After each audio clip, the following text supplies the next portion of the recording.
Hey there guys, I'm back with Powerless. I'm on chapter 17. This one is about Eric. Remember I left off thinking that Eric is the shroud. Let's see what happens. Daniel decided to approach Rohan first. Although Rohan was close to Eric, as close as any of them, he was still consistently the most logical mind in their little group. It would be important to have him there when he told Molly. Molly was all action and reaction, strong, but also very emotional. Daniel still couldn't quite grasp the fact that he was planning a strategy to defeat one of his best friends, to beat Eric, their leader, and the strongest of them all. Daniel still hoped to reason with him, to somehow talk him out of all this madness, but he knew that he needed to be prepared if it failed. The shroud was one of their own. As much as it sickened Daniel to admit it, Plunkett's version of events made sense. The rules kept the younger supers in line, kept them afraid. Eric could use the same lies on the kids near his age, like Michael, till he could get them out of the picture, until he could steal their powers too. Now there were only a few left, and the only real threats to him, power-wise, were Molly and Clay. Soon he wouldn't even have to hide. Soon there would be no one strong enough to stop him. They needed to act fast. If Eric learned that he had been discovered, he probably wouldn't have any problem attacking first. He would come for Molly and Rohan any time, even tonight. They needed to be ready. When Daniel found Rohan, his friend was lying in the grass in the backyard with his ear pressed totally against the earth. His glasses were off and his face was pinched tight with concentration. He was so absorbed in whatever he was doing that he didn't notice, or didn't even care, that his dog, Shaggy, was sitting next to him and chewing his way through Rohan's untied shoelaces. And he's the logical one. Daniel approached Rohan and waited.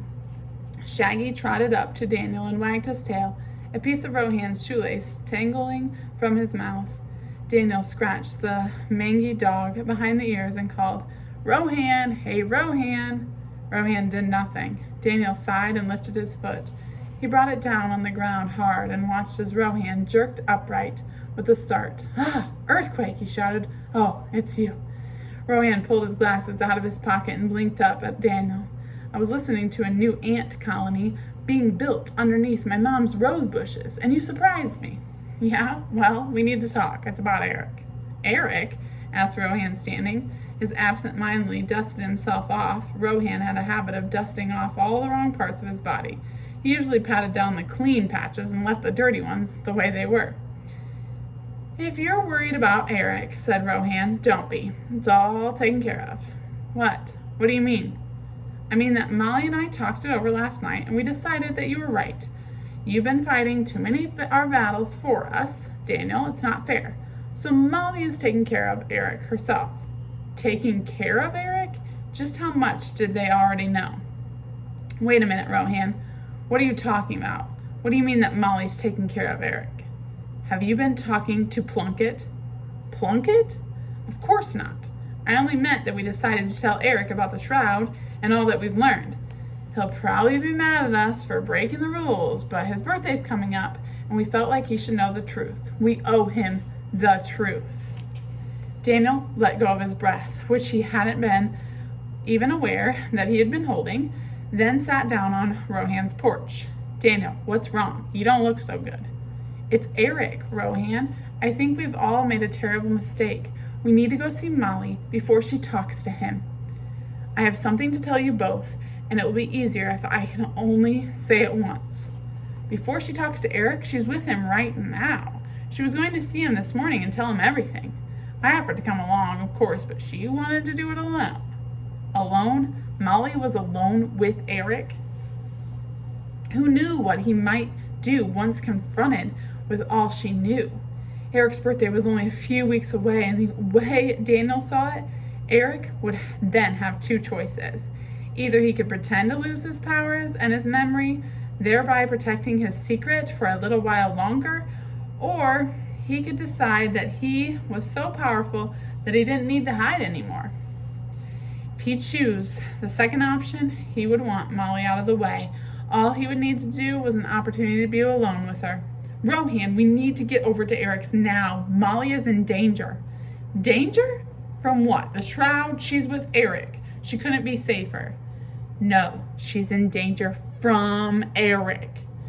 Who's in danger from me? Asked a voice from the sky above. Daniel looked up to see Eric floating above them, Molly by his side.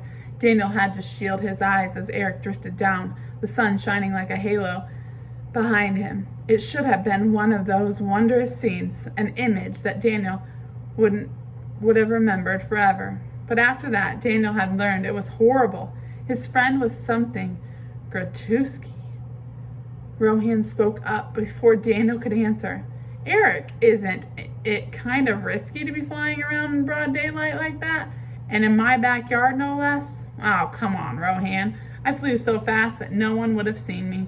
I wouldn't have been more than a blur, getting faster and faster every day. Yeah, thought Daniel sourly, and I know why. Sometimes, Eric said as he picked up Shaggy in a bear hug, you just have to live your day like it's your last. Am I right, Daniel? Daniel looked at Eric, searching his face for some sign that he'd suspected something, a wink or a sneer. But all he found was that smile, that contagious smile. Yeah, Eric, absolutely. So come on, he said. Who is in danger from little old me? He met Daniel's look with an even stare. Molly, Daniel answered. She's in danger of losing her title of fastest flyer. Like you said, you're getting faster and faster every day. Molly snorted. In your dreams, maybe. Well, thanks for the vote of confidence, Daniel, but I don't think I'll ever be that fast. The jealousy is just killing me. Well, that's what I meant anyway, said Daniel. Rohan gave Daniel a look. It was obvious that Rohan suspected that he was lying, but he didn't call Daniel out on it. He seemed content, for now at least, to give his friend the benefit of the doubt. Eric glanced around. You guys want to go to the fort today? Rohan looked anxiously to Daniel, who said, Actually, I need to hang near the house. I promised my mom I'd help her sort through Graham's stuff. Oh, said Eric. Sure, buddy, of course, Rohan. Molly? Chores?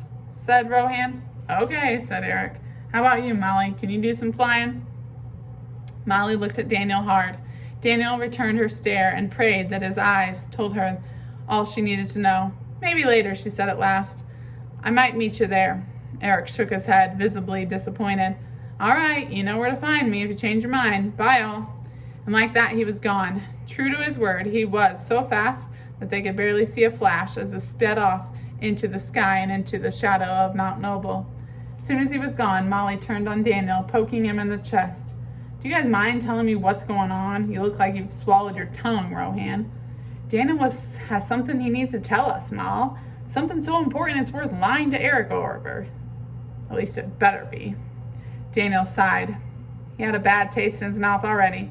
Molly, what did you tell Eric? Did you tell him about the shroud? Well, no. I was going to, but I chickened out, okay? I was hoping we could tell him together. That was my first plan, Moll, said Rohan, but you said you should be the one. Well, I changed my mind, okay? Knock it off, both of you, said Daniel. They didn't have time for this, and Daniel couldn't put the truth off any longer. I have something that I have to show you. When you see it, you'll understand why I lied to Eric. It wasn't easy, but I had to do it. Daniel showed them Plunkett's photograph of Eric as the shroud. As it turned out, lying had been the easy part. The truth was much, much harder. Chapter 17 is done. Chapter 18 is Briarwood.